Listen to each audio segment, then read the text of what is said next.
అష్టాదశ పురాణములు గరుడ పురాణం ఆచారకాండ 24 దుర్గాదేవి స్వరూపం సూర్య ధ్యానం మరియు మాహేశ్వరీ పూజన విధి 25 శివ పవిత్రారోపణ విధి. వీడియో చేసినవారు కంచి త్యాగరాజులు. దుర్గాదేవి స్వరూపం సూర్య ధ్యానం మరియు మాహేశ్వరీ పూజన విధి.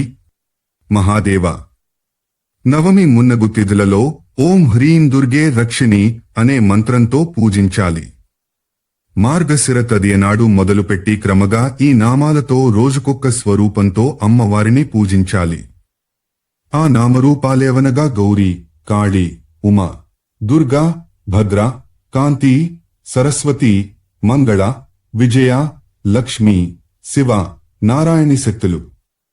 ఈ నామ రూప శక్తులు గల దేవిని పూజించువానికి ఇష్టవస్తు ప్రియజన వియోగముండదు. దుర్గాదేవికి 18 హస్తాలుంటాయి. వాటిలో ఖేటక, ఘంట, దర్పణ, ధను, ధ్వజ, దమరు, పరసు, పాస, శక్తి, ముద్గర, శూల, కపాల, బాణ, అంకుశ, వజ్ర, చక్ర, శలాకలుండగా ఒకే చేయి తర్జని ముద్రలో ఉంటుంది. అష్టాదశ భుజేన దేవి స్వరూపాన్ని స్మరించిన వారికి అప్లైశ్వర్యాలు అబ్బుతాయి. మహిషాసుర మర్దినియైన ఈ దేవి సింహంపై ఉంటుంది. శివదేవ సూర్యార్చన విధిలో సూర్య భగవానని తేజః స్వరూపాన్ని, రక్తవర్ణ కాంతి రూపాన్ని, శ్వేతపద్మంపై స్థితుని, ఏకచక్ర రథంపై ఆసీనుని, ద్విభుజయుక్తుని, కమలధరుని ధ్యానించాలి.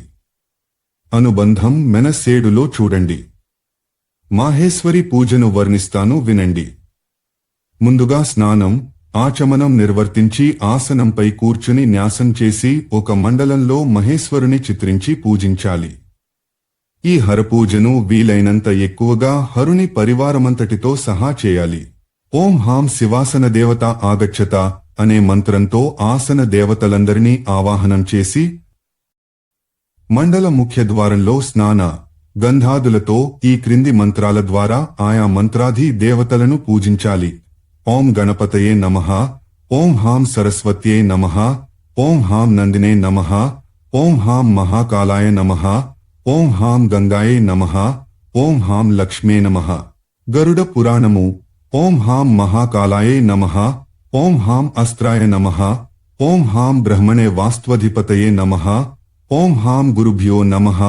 ఆధార శక్తి నుండి అనైశ్వర్య శక్తి దాకా గల అన్ని మంత్రాలను కూర్మ, పృథ్వీ తప్ప పంచతత్వ పూజలోలాగే చదివి తరువాత ఓం హాం ఊర్ధ్వచ్ఛందాయ నమః, ఓం హాం అధశ్చందాయ నమః, ఓం హాం పద్మాయ నమః, ఓం హాం కర్ణికాయే నమః, ఓం హాం వామాయే నమః, ఓం హాం జ్యేష్ఠాయే నమః, ఓం హాం రౌద్ధ్య నమః, ఓం హాం కాళ్యే నమః, ఓం హాం కలవికరణ్యే నమః, ఓం హాం బలప్రమతినే నమః, ఓం హాం సర్వభూతదమనే నమః, ఓం హాం మనోన్మనే నమః, ఓం హాం మండలత్రితయాయ నమః, ఓం హాం హౌం హం శివమూర్తయే నమః, ఓం హాం విద్యాధిపతయే నమః, ఓం హాం హీం హౌం శివాయ నమః, ఓం హాం హృదయాయ నమః, ఓం హీం శిరసే నమః, ఓం హూం శిఖాయ నమః, ఓం హైం కవచాయ నమః, ఓం హౌం నేత్రత్రయాయ నమః, ఓం హం అస్త్రాయ నమః,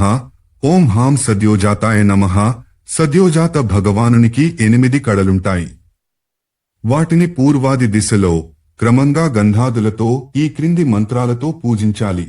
ఓం హాం సిద్ధ్యే నమః, ఓం హాం బుద్ధ్యై నమః, ఓం హాం విద్యుతాయే నమః, ఓం హాం లక్ష్మ్యే నమః, ఓం హాం బోధాయే నమః, ఓం హాం కాళ్యే నమః, ఓం హాం స్వధాయ నమః, ఓం హాం ప్రభాయే నమః. ఫాలలోచన. వామదేవునికి 13 కడలుంటాయి. వాటిని కూడా గంధ పుష్పాదు లతో ఓం హాం వామదేవాయ నమః అనే మంత్రంతో వామదేవుని అన్ని ఉపచారాలతో అర్చించిన తరువాత ఈ క్రింది మంత్రాలతో పూజించాలి. కడల మంత్రాలివి. ఓం హాం రజసే నమః, ఓం హాం రక్షాయే నమః, ఓం హాం రత్యే నమః, ఓం హాం కన్యాయే నమః, ఓం హాం కామాయే నమః, ఓం హాం జనన్యే నమః, ఓం హాం క్రియాయే నమః, ఓం హాం వృద్ధ్యే నమః, ఓం హాం కార్యాయ నమః, ఓం హాం రాత్రియే నమః, ఓం హాం బ్రాహ్మణ్యే నమః. ఓం హాం మోహినే నమః. ఓం హాం శరాయే నమః. హే మహేశ్వరాదులారా, తత్పురుష దైవతానికి 4 కడలుంటాయి. ముందు ఓం హాం తత్పురుషాయ నమః అనే మంత్రం ద్వారా ఆ దేవతను పూజించి ఆ తరువాత ఈ క్రింది మంత్రాల ద్వారా ఆ కడలనర్చించాలి. ఓం హాం నివృత్యై నమః. ఓం హాం ప్రతిష్ఠాయై నమః. ఓం హాం విద్యాయై నమః. ఓం హాం శాంత్యై నమః. పిమ్మట అఘోర భైరవ సంబంధీ కడలారింటిని ముందుగా ఓం హాం అఘోరాయ నమః అనే మంత్రంతో ఆయనను పూజించిన పిమ్మట ఈ క్రింది మంత్రాలతో పూజించాలి. ఓం హాం ఉమాయై నమః. ఓం హాం క్షమాయై నమః. ఓం హాం నిద్రాయై నమః.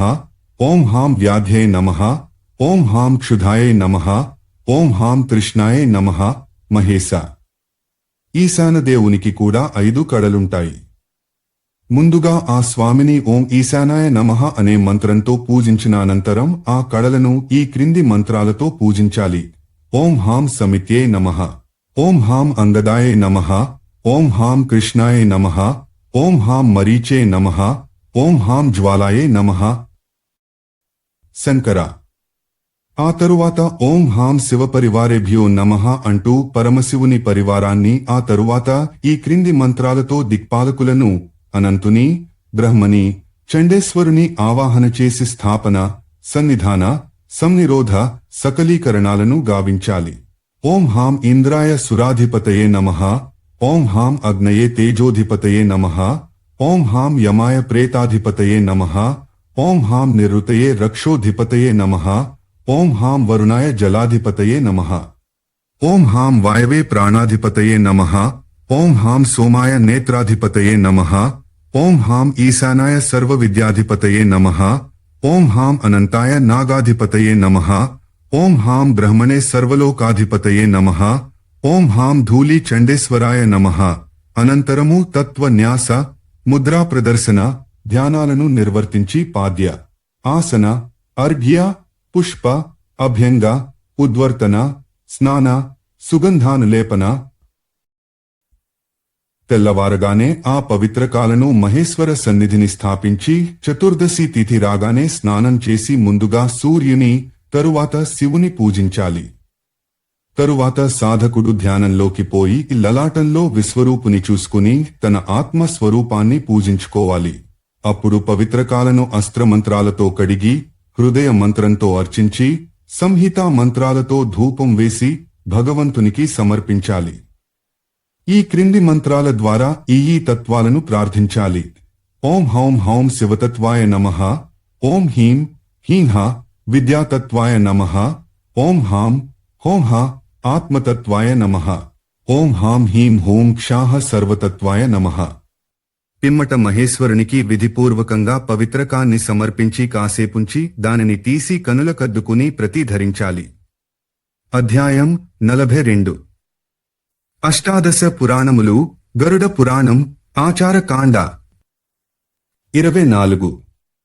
దుర్గాదేవి స్వరూపం, సూర్యధ్యానం మరియు మాహేశ్వరీ పూజన విధి.